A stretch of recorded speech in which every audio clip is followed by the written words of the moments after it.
to BFS Wargaming. So today I'm going to talk about the Manchester GT, talk through my games and my experience there. So first of all, I took the Adeptus Custodes. They're obviously quite good at the minute. I think they're just below, you know, the likes of Craftworld, Harlequins and Tau, but they're certainly a top tier army. So my list, haven't got any Forge World, it's just the Codex. So I just haven't got the money, you know. But I've got 3 units of 3 Virtus Praetors, all with salvo launchers. I've got 2 units of 3 Alaris Terminators. I've got 2 units of Sisters of Silence, the Prosecutors.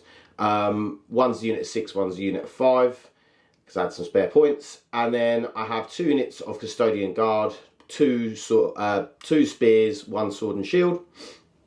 And then I have a Virtus Praetor Shield Captain. He has a salvo launcher. He also has Superior Creation and Auric Exemplar. So they're Emperor's Chosen. So it means they get the 4-up, feel no pain against mortal wounds, and they also get to re-roll a hit or a wound. And the Auric Exemplar is the Emperor's Chosen Warlord trait. Basically, I kill stuff in melee, how many models are killing melee, I get that many attacks, up to 4. So it's very nice for trying to kill like a unit of 10 squishy things. And then he also has the Castellan's mark, so he can redeploy 2, and Superior Creation, which is a 5-up, feel no pain. Then we have Trajan. We know what Trajan does. If you don't, you should. He does everything. He's a bit undercosted, but he's great. So he's got to be in there. And then I have the Blade Champion, which, to be honest, is... I didn't see many there in other lists. I'm not sure he's a top tier choice, but I really like him. I like the 3 profiles and the way I kit him out. So he's got Impregnable Mind, so he has a +1 to deny, and he gets to deny, to stop that mental interrogation. And then he also has he counts as 4 models for objective secured, and then he has Eagle's Eye, which he can pop a 3-up in run once per game for 1 phase, and he gets an extra wound, so he goes from 7 to 8 wounds, which is very nice. So 3 pretty tanky characters there that usually do some work and cause and upset people, and people got to deal with them. So let's go into the first game. What I would say about Manchester GT, it was very well run. Zach and the team done a great job again. Just another great event. Everyone there super friendly, like just really nice environment to play 40k at. So first game was against a guy called James Sykes, really nice bloke. He had Gene Sidder Cult. So the way he ran his Gene Sidder Cult was, so he got +1 to hit if he charged or was charged or heroic convention. He auto wounded on 6s, and he had mini transhumans, so you couldn't wound him on a 1 or 2. So it was really quite good against Custodes. He played the game very well. I did just manage to win the War of Attrition against him. He had a lot of acolytes and rock cutters, the damage-free ones. So yeah, it was a great game, and I managed to eke out the win. I got 90-something points to his 50-something, I believe. So that is game 1 under my belt. I got the win against the Gene Sidder Cult. It was a great list, great game, a lot of fun. So next list up was a guy called Benedict Burridale. Now, he had Craftworld, and this is the first time I played Craftworld since the new book. I was a little bit concerned. He'd really gone down like a shuriken line, and like, he had a custom Craftworld, and I believe it was like auto wound or exploding 6s or auto wound on 6s and maybe extra AP, I don't know. It was right down the shuriken line, so he'd just taken loads of shuriken. He had Dire Avengers, he had Guardians, he had Wave Serpents with shuriken cannons, and just shuriken everywhere. So it was actually looked really good, like it would be really good against Custodes and Harlequins. I managed to, there was a big part in the game, I think it was my first turn, so he went first, and on my first turn I managed to get a charge off into a Wave Serpent. That Wave Serpent blew up, and then done 3 mortal wounds to Karandras, which is the Striking Scorpion Phoenix Lord. Now, they can only take 3 wounds a phase, so that was huge for me. It means it was 1 phase that I didn't have to try and take 3 wounds of him. So that was really, really big and definitely helped me down that flank. And I basically, the Terminators sort of shot up a load of stuff with my double shoot on one side. The bikes and the shield captain and Trajan sort of dealt with the other side. And then the blade champion was with the Terminators, and we just sort of enclosed them. And I ended up winning, I think it was 97 to 38. So quite a convincing victory. And again, great game. Benedict was a lovely guy. So then went into the third game. Now, the third game was against a guy called Brian Seep. I don't know how to pronounce his surname. It's S-E-I-P-P. So, yeah, S-E-I-P-P. So, yeah, he was playing Farsight Enclave's Tau. He had like 2 commanders, Shadow Sun and Ethereal, some Kroot Hounds, some Crisis, couple of units of Crisis suits, Crisis bodyguards, broadsides. I think that was it. Oh, and some stealth suits. So, yeah, it was, Brian really knew the army well. He was a very, very good player. And we went into it, and there was a point where he brought a unit of Crisis suits down, which I managed to kill. However, it left like Trajan, my blade champion, really out of place. And it took me a couple of turns to really get him back in, and by that time it was a bit too late. Brian had already scored the points, and yeah, he just wore me down and just played very, very well. That Monk car was just too much for me to deal with, I'm afraid. I knew Tau would be a really hard matchup for me, and it was one that I felt like I'd be going into, and I'd be very fortunate to win. So, and to be honest, when you're playing someone like Brian, who's obviously a very good player, it does make it that much harder. It was actually odd because, well, I was on the top 5 tables, so I was on table 4. I had Stephen Box on one side, Alex Harrison on the other side. They were both playing against Custodes. And then there was another one which wasn't Custodes, and then the one at the end was Custodes again. And I think they were playing Tau maybe, or Craftfire Harlequin, something like that. And I said, this is where the Custodes fall off. Like, third game, Custodes are all the ones that come to the top. They then have to play the top armies, like your Taus, your Harlequins, your Craft Worlds. And I just don't think they're as good. So they don't quite match up to those. So that is where they fall off, and that is what happened. Every single Custodes on them top 5 tables lost. So yeah, so that was day 1.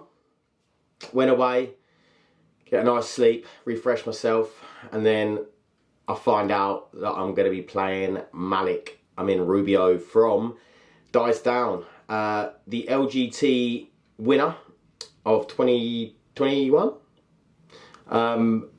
Yeah, he won the last LGT. Malik's a very, very good player. You know, as are most of the guys from Dice Down, like Vic Vijay and Conrad, who were both also there. So there was a lot of good players. Manny Chima from Glasshammer, like I said, Stephen Box, Alex Harrison. There was a lot of very, very top players there, as you expect at a 200-man event. So Malik was playing Gene Sidder Cult. He had a cool list. It was Pauper Prince, Gene Sidder Cult. So it was quite nice to see Malik bring in something other than like Harlequins or something like that, and trying to make a bit of a different list. And I thought it was really, really good. So we played the game, and basically the way his list, he had a lot of big units of neophytes, and they all had the icons, so you can get them back D6 a turn. And he had a 5-up Invon Aura, and also he could put a 5-up Feel No Pain on one of them as well. So it was a really, really cool, it was almost like Necron Warriors. That was sort of the way I could see how it worked. So he was like bringing D6 a back turn in the command phase, and then getting onto objectives, stuff like that. Just some cool little plays that he done. You know, and you expect it from Malik. He's a great player, and yeah, it was really good to play against, and I learned a lot from it. Malik gave me some advice afterwards, which was really nice, about how I shouldn't have held back so much. So Malik did end up winning it. I think it was 95 to 68, I believe. Oh, and I lost to Brian. It was something like 85 to 60, something like that. So yeah, it was the game with Malik was really good, and he just basically outplayed me. There was a couple of things I remember that I didn't do, like he charged one of my Terminator units, and I could have tangle-footed him, and I didn't. My brain wasn't working, and but you know, Malik outplayed me, and he said to me I should have pushed forward more, and I shouldn't have. I was being a bit too reserved, like feeding him units. Whereas I thought I was sort of playing tactically, like trying to get the objective and then get it back every, you know. But yeah, it turned out he just sort of overrun me in the end. So yeah, well played to Malik, and that was my second loss. So I was now 2 wins, 2 losses.